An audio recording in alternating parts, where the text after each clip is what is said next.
Wannan ta'uu barbaadudha moo kan hin barachuu qabu waan hin danda'udha dheen gaafadha. Qamisiin uffadhe akkas godheen lafa kaa'ee akka haadholiin fincaanitti nan fincaane. Lallallallal mucaan kun ilma daadhiti jetti. Tiyaatirri addunyaa baay'ee bareedaa, baay'ee hawwataa fi baay'ee ulfaataadha.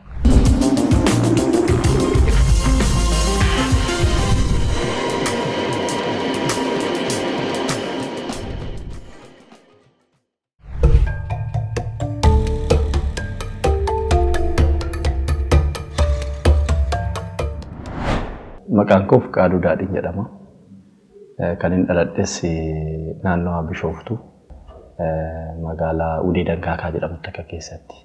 Ijoollummaa koos tokko hanga 8 haala jireenyaa baadiyyaatiin kan hin guddadhe. Horii eegee taphadhee jireenya baadiyyaati jechuun danda'ama. Achi booda magaalaatti galee barnoota koo jalqabaa journalism and communication in baradhe. Master's ko business management dha.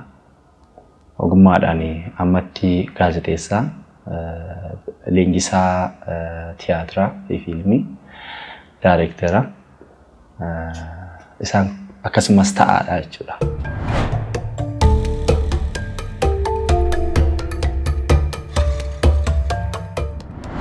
Gara addunyaa aartii kanaatti kan hin dhufe yeroon kutaa 8 baradhu ani kubbaa miilaa taphachuu baay'een jaaladha.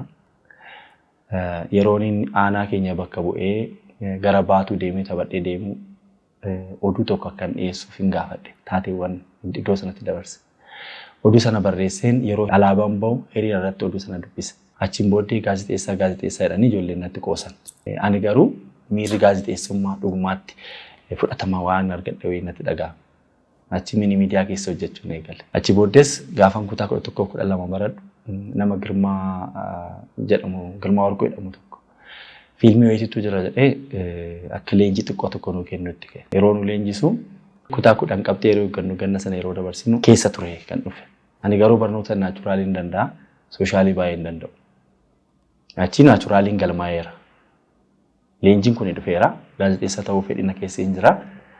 Dabalataan immoo inni fiilmiidhaaf jedhee reef walitti nu qaba. Bultii 15 barnoota kutaa 11ffaa eegaleera. Achi booddee wanni ta'e sammuutti na dhufe. Ani kanan danda'u naachuraaliidha. Kanan ta'uu barbaadu immoo artiistii nama miidiyaa ta'uutiin barbaadu. Kanan danda'uudha moo kanan barbaaduudha kan inni barachuu qabu gaaffiin jedhu na keessatti uumame. Wannan ta'uu barbaaduudha moo kanan barachuu qabu waan danda'uudha dheen gaafadhe. Lakki ammoo takkitti galmoofteettaa jijjiiramuu hin danda'amu jedha. Daayireektarri yeroo sana tures obbo Miliyoon kan jedhaman tokko lakki mucaan kun wayifuu gaaffii kana gaafate baratan akkas gaafate hin beeknu fedha isaa eegamuu fedhame sooshaalitti hin deebi'e. Dillaa Yuunivarsiitiin galee joornaalizimiin argadhe jechuudha. Tiyaatirikaal aartii maayinari achi keessa waan jiruuf gara addunyaa aartiitti akkan dhiyaadhuuf karaa naasaa qaba.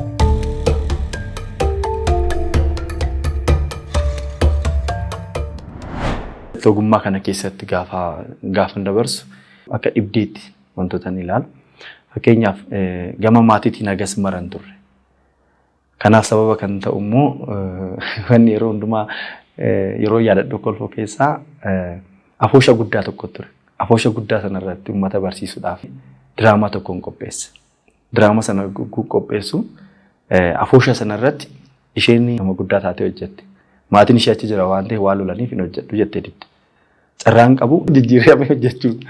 Achi qooda kiyya taphadhee ka'een uffata jijjiirradhee dubara ta'ee shaashii godhadhee maal jedheen bahe hojjedha. Otuun hojjetaa yeroo nan beekne eenyu akkan ta'e maatiin koos hin jiru namoota gurguddaan gara nama 300 irratti hirmaata. Achiin qamisiin uffadhe akkas godheen lafa kaa'ee akka haadholiin fincaanitti nan fincaane. Gaafa fincaanu namni wayii na hubate. Lallallallal mucaan kun ilma daadhiti jetti. Gaafa ilma daadhiti isheen jettu na hubatan. Abbaan gommoo achi ture. Goge jedhee ka'ee achi naari. Achi inni gaafa naariu diraamaa achi addaan kutee carraan qaba achi deemudha. Achi lammata lafa diraamaa lafa maalii kanatti si arguun barbaadu naan jedhu. So carraan qabu haga kutaa 12tti yuunivarsiitii seenus leenjii yeroo kutaa 12 fi 11 baradhu leenjii sanas hundumtuu dhoksaadhaan ture. Ji'a jahaaf eebbifamee gaafa bultii tokko eebbifamee gaafa bultii lamaatti kan mana hidhaa seene. Ji'a jahaaf saayikoloojikaalii hidhamuun koo sun turtiin ani yeroo sana achitti ture sun aartii kanarratti dhiibbaa naalaa uume. Otoon hin beete'eeti yeroo sana inerjii bareedaadhaan nan ba'a. Wanta achitti narraa qaqqabe sun silaa isteeppii tokko sammuu koo nan qabatu ture.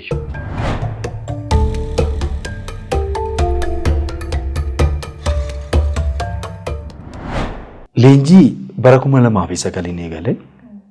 Sanaaf kaka'umsa guddaa na keessatti uume immoo yeroon inni sagantaa afaan Amaariffaa FM 97.1 hojjedhan waa tokkoon argan ture. የግጥም ምሽት jedhanii agarsiisa tiyaatiraa qabu kana isaan wajjin oolmaan koo godhachuutti hin ka'e. Sana laaluutti hin ka'e. Hojiin isaan hojjetan sana keessatti garuu inaaffaa keessa hin gale. Maaliif nuti hojii bibishaata akkasii sana hojjennu yaada. Dhuunfaa kootti hojjedheetoo aartii kana keessatti guddachuu nan danda'a. Ani dhuunfaa koo tarkaanfachuurra garuu hin danda'ama hoote ijoollee baay'ee ogeessota na caalanis sababa kiyyaan walitti qabamuu danda'u waan ta'eef isaan carraa gaafalladhe si'a takkatti jijjiirama fiduu nan danda'a jedhee yaade. Kana yeroo ni yaadudha. Leenjisuun qaba jedhee kan yaade malee dandeettii leenjisuu hagas mara dandeettii guddaa qabaadheeti miti. Ani sababa ta'e warri anarra muuxannoo qaban financial strong ta'aniif ogummaan na caalan ogeessonni biraa immoo giddugala leenjii aktingii sana banuu waan danda'aniif leenjii kana eegaluun qaba. Ijoollee kana walitti qabuun qaba. Plus iskiriiptiin ani barreesse tiyaatira koo ijoollee waliin leenjii eenyuun hojjechuu qaba. Yaada jedhu waan qabuuf ka'umsuu sana ture.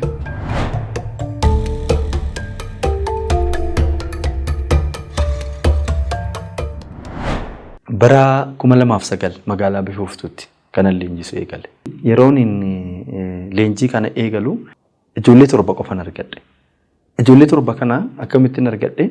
Ijoolleen waldaa amantii Pirootestaantii waaqeffatan tokko qophii ayyaana wayii qabu. Uffata aadaa uffatanii deemu. Maal irra uffata aadaa uffatanii maaltu jira jennaan waldaa keenyatti ayyaana wayii ilaalchisuudhaan sagantaatu qophaa'aadha. Diraamaa maal iyyuu hin jiranii barate waan akkasii jaalatte miti nama natti dhiyaatudha. Nin jedhe maarree kootti hirmaadhu rakkoon qabu ni hirmaadhe nan laale ijoollee sana waltajjii irratti sagantaa xumureen ijoollee sana keessaa waame har'a siitkoomii hirkoo irrattis maaratti hirmaataa jirtu Nadhii Salamuun xiqqoo takka turte yoos ishee waame ijoollee walitti naa qaben jedhe ijoolleen beeku ijoollee waldaa ta'anii eenyuun beeku magaalaa keessatti naan jette isaanuma naa fidii kootti leenjii isaanii nan eegale waggaa tokko eegale leenjii aniin booda tiyaatira Dungoo Bilisummaa kan jedhamu kan jalqabaa kan hojjechuuf ture. Garuu immoo chaalenjiin yeroo sana turetti maal inni iddoon shaakalaan ture. Haalli siyaasas gaariin turre waan ta'eef aartiidhaaf walitti qabamu mataa isaa chaalenjii ture. So carraan qabu maal inni horaar sadii cinaa hin jira achi keessatti leenjisuu qaba. Akkasuma ta'ee waggaa tokkoon booddee tiyaatira keenya jalqabaa Dungoo Bilisummaa hojjenna. Sana agarsiisni ji'a lamaan booddee ijoolleen eessaa dhufan jedhee tun hin argin baratan akkuma jiruun dhufe. Nama 42 ta'an. Leenjii koo ittiin fufee ammas ji'a 8 booddee Adaamatti agarsiisne. Achi booddee ijoollee ciccimoon argadhe. Anis immoo qarshiin fidadhe waggaa lammaffaarra hoo ta'u. Booda ijoolleenis na baranii ijoolleenis walitti buusan bakka nan rakkadhe. Waan gurguruu qabu gurguree waan gochuu qabu godhee Finfinnee dhufuun qaban ture. Finfinnee dhufee argisiise 2011 gara dhuma. Finfinneetti gaafa agarsiisnu beekamtiinis dabale. Ijoolleenis humna horatan namoonni nu gargaaranis argamutti ka'an lakkoofsi leenjitootaas dabalaa dhufe ijoolleenis obbaraa dhufanii akkaataa kanaan tooftaa fayyadamee maanajimentii irratti cimee ijoollee aartii barsiisuu qofa otoo hin taane gorsuudhaan xiiqummaa keessatti uumuudhaan waan hundumtuu mijataa akka ta'e qofan itti agarsiisaa ture. Waan hundumtuu salphaa akka ta'e qofan itti agarsiisaa ture. Isaan keessatti abdiin horame. Achi booddee ijoolleen already na darbanii deemuutti ka'an. 2009 kaasee haga ammaatti gara ijoollee 257 amma daataan jiru. Leenjii keenya keessa kan darban. Tiyaatirri keenya tiyaatirri jalqabaa tiyaatira Dungoo Bilisummaati. Naannofnee agarsiisneerra. Tiyaatirri lammaffaan Calcallii Citeedha. Tiyaatirri sadaffaan Addunyaa Sobaati. Tiyaatirri afuraffaan Kaleessumtii Kooti. Tiyaatirri shanaffaan immoo ganame. Tiyaatiroota kunniin yeroo argisiisnu tokko haala jireenya hawaasummaa irratti kan xiyyeeffate, siyaasa kan of keessaa qabu, falaasama kan of keessaa qabu, namoota baay'ee hirmaachisuu kan danda'udha baay'inaan. Ganame irratti seenaa Bakaree Godaanaa gaafa hojjennu waggaa 150 duubatti deebine kostiimii yeroo sana ture isteejii irratti qarshii guddaan itti baasnee ijaarree haala sanatti kan isteejii guutuu irratti kan hojjennu. Waan qabatamaa mana 4-4 taanan mana 4-4 bal'isnee ijaarree keessa seentee balbala cufattee seentee akkasumatti hojjenna. Kanammoo Xilaawun Guugsaa ragaa nu beera. Seenaa aartii biyya kanaa kana keessatti siinerii jalqabaa arguu kootti jedhee ragaa nu beera.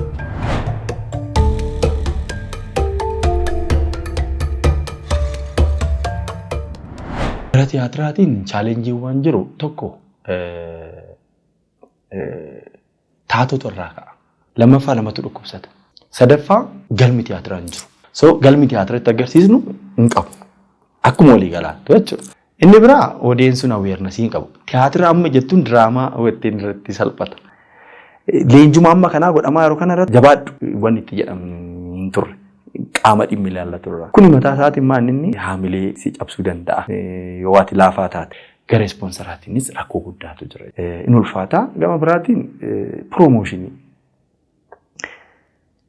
rakkootu jira. Nama beekamu sana fuudhaniituma tarkaanfachiisuudha malee ogummaan akka tarkaanfatuuf iyyaafachuu irratti argamu piroomoot gochuu jajjabeessuun hin jiru.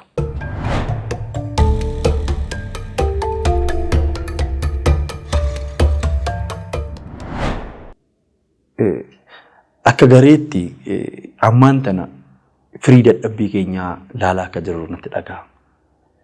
Sababni isaas waan baay'ee arganneerra. Ijoolleen na bira turan sadarkaa ogbarruutti awaardii fudhachuu danda'aniiru.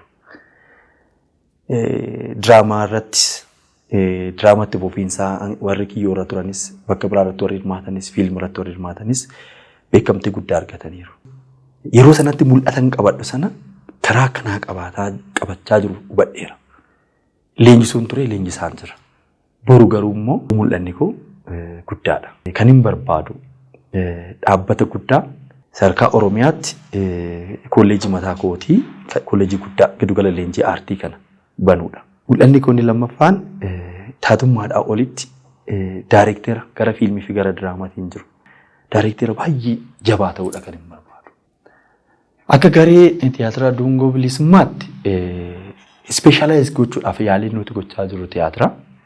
Kana kan goonuuf immoo tiyaatirri addunyaa baay'ee bareedaa, baay'ee hawwataa fi baay'ee ulfaataadha. Garuu immoo nuti tiyaatira qofa miti kan hojjennu. Leenjii nuti kennu barreessuu irratti leenjii kennina, raayitiin irratti kennina, diraamaa irratti kennina, fiilmii irratti kennina, waltajjii irratti leenji'u. Fiilmii agaammaatti fiilmii gaddi kiruu keenyaan hojjetameera. Gaddi irratti daayireektarii qajeelchaa ta'uudhaan fi taatummaadhaan inni hirmaadhaan akka dhuunfaa kootitti piroodaakshiniinis piroodakshinuma Dungoo kana kan hojjete.